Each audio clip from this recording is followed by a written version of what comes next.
Hello, my treasures. It's time for the March of the Lich King cards to be reviewed. Blizzard has stated that they're going to try to get all the Deathknight cards and all the neutral cards out before anything else, because they're going to do a big event where a bunch of streamers play against each other using a bunch of the Deathknight cards and the neutral cards. So let's begin. The first card revealed today is Chill Fallen Baron, which is a 3-cost 2 attack, 2 HP undead minion for Deathknight that has the Battlecry and Death Rattle to draw a card.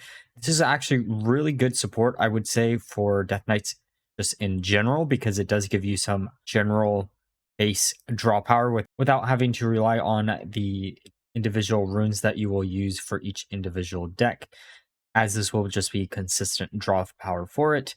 Though I do worry a little bit that this costs 3 instead of 2.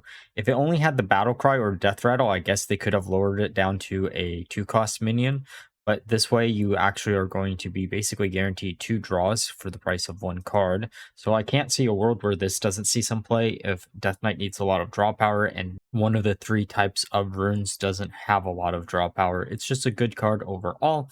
All right, the next card revealed is Body Bagger, which is a 1-cost 1 attack, 3 HP undead minion for Deathknights that has the battle cry gain a corpse. So we have some corpse generating cards now instead of just having cards that will use up your corpses. I do think this is probably pretty decent for a unholy Deathknight deck where you're going to try to swarm the board with a bunch of undead minions, because this is basically 2 corpses for the price of 1 at 1 mana, which is actually pretty good, I would say, especially because we will be seeing in the later cards revealed today some really high costs for corpses. And for a 1-drop minion, it has a really good stat line anyways that you can easily abuse in any type of Deathknight deck instead of just a one that tries to swarm out the board if you want to get some additional corpse synergy off really quickly. For example, you could use this in combination with Vampiric Blood, where you try to get 3 corpses by turn 3, thus allowing you to actually use Vampiric Blood and gain 10 HP instead of 5, which in theory shouldn't really be the hardest thing in the world to do, mainly due to the fact that you do also have the hero power that should also generate a corpse, while also being a very cheap undead minion, so you can get all the undead minion synergy that will be in the neutral cards or even in the undead cards within Deathknight. The next card revealed is Amalgamate Horror, which is a 4-cost 2 attack, 4 HP undead minion that has reborn. At the end of your turn, spend 5 corpses to summon a copy of this. If you can actually get 5 corpses by turn 4 when you are going to place this down, this is probably a pretty decent card. However, I don't think that you probably will be able to get that amount of corpses by turn 4. Most of the time, you will just get a 2/4 minion with Reborn on it, which isn't really that impressive by itself. Though there are ways to actually buff up your minions within Deathknights, and we'll be seeing one of those cards later. So in theory, you could buff this up quite a few ways.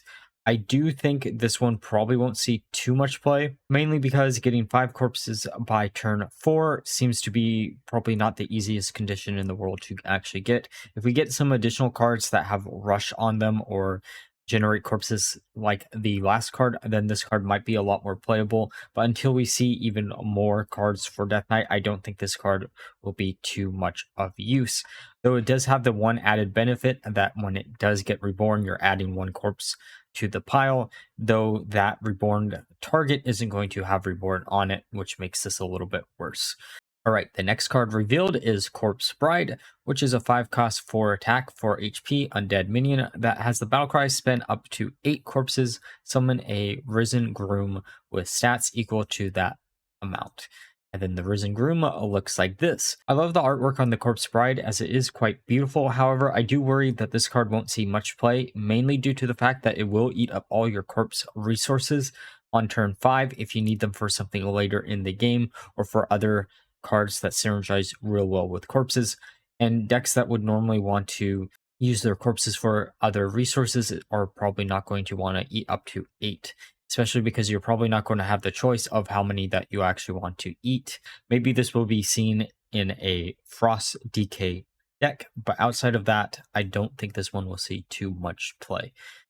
The next card revealed is Anti-Magic Shell. So this is a nerfed version from the Deathknight card that you generate off the Lich King.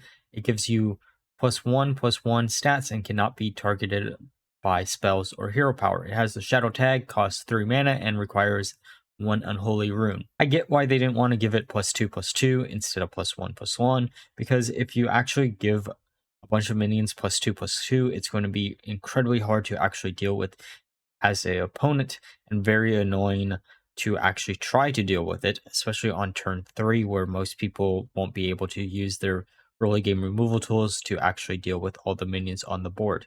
I do think that a swarming Unholy Deathknight deck is looking incredibly strong, which is the one that I'm looking the least forward to actually playing against, and the one that I was looking the least forward to actually playing. Because as it currently stands, a lot of the cards that have been revealed so far fit into that deck incredibly well without having to rely on the other additional types of runes, such as Frost or Blood, and only really rely on Unholy. I think this deck is going to be incredibly consistent, even if you decide to only run 2 Unholy runes, and will serve as a even more annoying version of the current aggro druid deck that currently exists in Standard Hearthstone.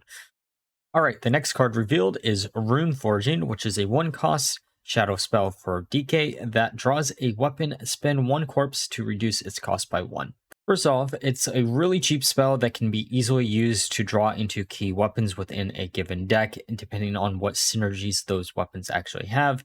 We are going to be seeing a weapon in the next card reviewed, but I very much doubt that's going to be the only Deathknight weapon we see out of all of these cards. I'd be incredibly shocked if it actually was, as Deathknights are historically based around their runic weapons, and Rune Forging is a key mechanic that Deathknights actually have, where in World of Warcraft they use a Rune Forge instead of a stereotypical enchant, as the Rune Forge gives them a way bigger boon than any enchant that you could possibly have in the game.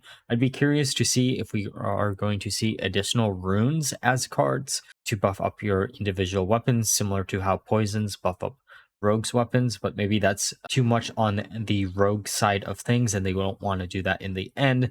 I don't see a world where this doesn't see play if we do get a bunch of really cool weapons that Deathknights can easily abuse. It's cheap enough and it doesn't require too much corpses to actually get the added benefit off of it, unlike the Corpse Bride that we saw earlier that requires up to 8 and you won't be able to actually choose. Alright, now for the final card, and probably one of the most iconic parts of Deathknights, Frostmourne. Frostmourne is becoming a legendary weapon for Deathknights with a 7 cost, 5 attack, 3 durability, and the death rattle same as the one that you would generate off of the Lich King, which is to summon every minion killed by this weapon. Do you think this card will be probably pretty useful? Ironically, not a Frost Deathknight, but a Blood Deathknight deck, as that does seem to be the control archetype within Deathknights as a class.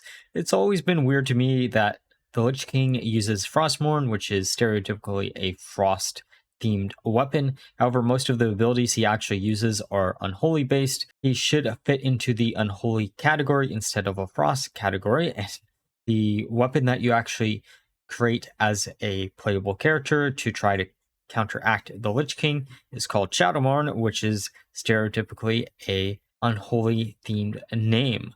I wonder if we actually are going to maybe see Shadowmourne in the set or maybe in a future set, depending on how they're actually feeling.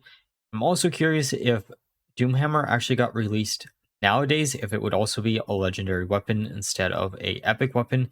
I'm also a little bit curious if we are going to see the return of legendary weapons for all the other individual classes, because we are seeing Frostmourne here, or if it's going to be a one-off card, similar to how Remoria is technically a weapon from last set. And I am actually a little bit curious if each class is going to be getting a legendary weapon, because it has been quite a long time since we actually had legendary weapons in current Standard Hearthstone, as there is a bunch of Scourge-themed weapons and Elf-themed weapons within the Warcraft lore that they could easily add to the game without there being much overlap to some of the existing cards that already exist. And since there usually is a thematic style for 1 out of the 2 legendaries each individual class gets, and we haven't seen any type of that style being revealed so far for the set. But every other set of this year has actually had one of those styles. The last set had the Suspects, the set before that had the Colossus minions, the set before that had the hero cards, and then we had the quest lines, and then before that we had the mercenaries. So I would be very shocked if we didn't see some type of theme for at least one of the legendary cards for each individual class, and I would almost want to bet it's going to be weapons just because we haven't seen those in quite a long time. All right, let me know down below which cards you're most looking forward to actually using and what cards that you don't think are actually going to do much. And like always, if you enjoyed the video, please do like, comment, and subscribe. Until next time, bye bye.